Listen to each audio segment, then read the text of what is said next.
বয়স থাকতেই husband wife quality time enjoy করা উচিত। ভালো কোথাও বছরে একবার ঘুরতে যাওয়া, মাসে অথবা সপ্তাহে রেস্টুরেন্টে খেতে যাওয়া অনেক সময় টাকা পয়সার অপচয় মনে হতেই পারে, তবে সেই অপচয় কিছুটা হলেও করা উচিত। শেষ জীবনে আপনার জীবনসঙ্গী কাছে না থাকলেও এই স্মৃতিগুলো আঁকড়ে ধরেই বাঁচতে পারবেন।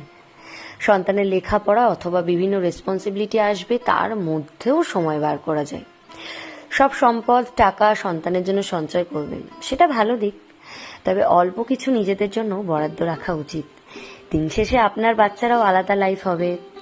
জীবনে একটা সময় আসবে, বৃদ্ধ হয়ে যাবেন, তখন আপনার টাকাই থাকবে হয়তো, কিন্তু আপনি চাইলেই কিছু খেতে পারবেন না। শারীরিক অসুস্থতায় ঘুরতে মন চাইলেও তখন পারবেন না। দামি জামা কাপড় থাকলেও পরতে মন চাইবে না। তাই যৌবনের এই সুন্দর মুহূর্তগুলো উপভোগ করুন, ছোট ছোট এনজয়মেন্টগুলোও করতে শিখুন। জীবন সঙ্গিনীকে নিয়ে নিজের মতো করে একটু বাঁচতে শিখুন। একটা সময়